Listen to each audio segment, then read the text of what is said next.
देखिए, मानगो को नगर निगम बनाया जाए, इसकी आवाज़ सबसे पहले मैंने उठाई। हम लोगों ने इसके लिए आंदोलन किया। मानगो नगर निगम बना तो यही था कि मानगो नगर निगम बनेगा, वार्ड पार्षद चुने जाएंगे। मैं विधायक हूँ, मेरी जगह कोई भी विधायक रहेगा तो एक साथ मिलकर सब काम करेंगे तो जनता का जो हित है वह सधेगा। किसी जगह सड़कें खराब हैं, कहीं पानी नहीं मिल रहा है, कहीं सफाई नहीं हो रही है, कोई बीमार है घर में, तो ये सब मिलजुल कर सब करेंगे। सारी सूचनाएं आएंगी और ये सारा काम तो सरकार से कराना है।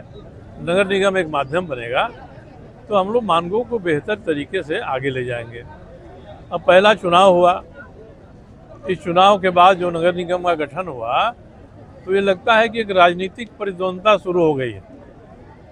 हम लोगों ने करीब करीब 39-40 बड़े बड़े प्रोजेक्ट यहाँ के लिए पास कराए थे। अब उसकी स्वीकृति हो गई, प्रशासनिक भी उसकी स्वीकृति हो गई, टेक्निकल भी, उसके लिए टेंडर निकल गया, शिलान्यास हो गया। अब कुछ जो ठेकेदार हैं उन्होंने एग्रीमेंट नहीं किया तो नगर निगम का दायित्व था कि सबसे एग्रीमेंट करा के काम शुरू करा था, काम पूरा होता। इन्होंने सब काम रोक दिया। अब इसी से लगता है कि इनके मन में क्या है। आज ही एक ठेकेदार ने बयान दिया है कि हमसे हमारा वार्ड पार्षद 2% मांग रहे हैं, जबकि उनके भगिना हैं, और मेयर साहिबा अलग से मांग रही हैं।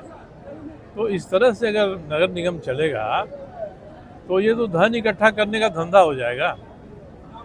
अब मानगो की समस्याएं क्या हैं, मैंने डीसी साहब को कहा था कि एक मीटिंग बुलाइए। उन्होंने बुलाया मीटिंग, मैं भी था, डीसी थे, जेएनएसी के अधिकारी थे, मानगो के अधिकारी थे, जुस्को को भी मैंने बुलवाया था। और वहाँ उपायुक्त ने साफ निर्देश दिया कि पीछे की जो योजनाएं हैं उनको लागू कराइए, आप लोग काम शुरू कराइए उन पर। अब उस पर ये बयानबाजी कर रहे हैं।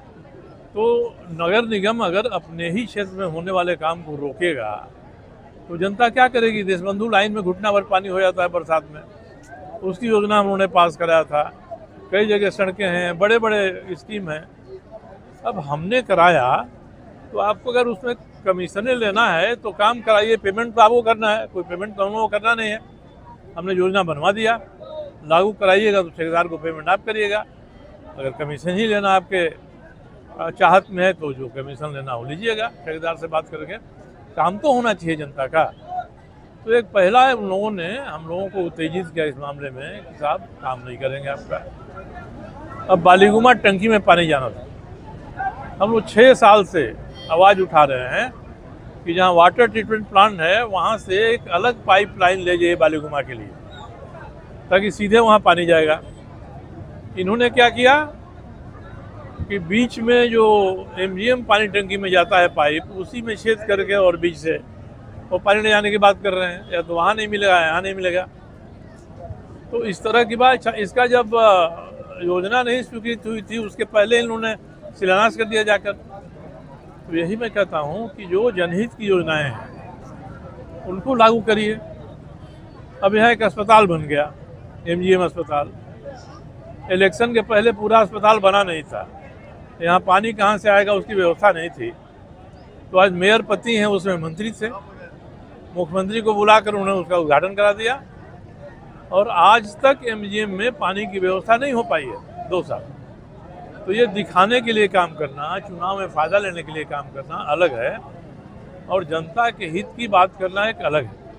मैंने उपायुक्त को कहा कि आप निर्देश दीजिए कि सभी नगर निगम नगर पालिकाएँ एक रजिस्टर रखें जिसमें किस गली में, किस मोहल्ले में कौन कौन काम हो गया है वो भी दर्ज रहे, ताकि डीसी आते हैं 1 साल, 1.5 साल, 2 साल के लिए, नगर निगम के अधिकारी आए हैं 1.5 साल रहेंगे, मगर निगम का कार्यालय अस्थायी रहेगा तो वहाँ लिखा रहेगा कब कितना काम कहाँ हुआ है।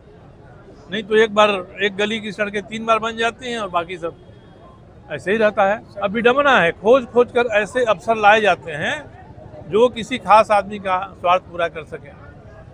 अब आज ही देखिए इनके गुड्डू सिंह हैं कोई, उन्होंने एक अखबार में रिलीज किया है टेंडर डॉक्यूमेंट ये सब। हम कहते हैं कि उस आदमी को टेंडर डॉक्यूमेंट कहाँ से मिला, किसने दिया? मेयर प्रेस कॉन्फ्रेंस करके कहती ये बात है, या उनके जो नगर आयुक्त हैं वो कहते हैं ये बात है। ये तीसरा पर्सन आ गया। और ऐसे ही मामले में जब मैंने बन्ना गुप्ता पर भ्रष्टाचार का मामला उठाया था और विभाग का कागज लेकर मैंने प्रेस को दिया था, तो उन्होंने मेरे ऊपर मुकदमा किया। आज भी मुकदमा चल रहा है। और एक व्यक्ति जिसने मेरे ऊपर स्वास्थ्य विभाग की तरफ से FIR किया था, उसको यहाँ बुला के उन्होंने रखा है। उसके लायक पद नहीं है, फिर भी वो बैठे हैं। और विडम्बना है कि उस आदमी को बुलाया, वो सबसे सीनियर है। आज जो अपर नगर आयुक्त हैं उनसे वो आदमी सीनियर है। तो सीनियर आदमी जूनियर के नीचे खटेगा और कोई पद नहीं है, फिर भी हम बैठा कर रखेंगे। ये तो सरकार के साथ मिलकर साजिश करना हुआ।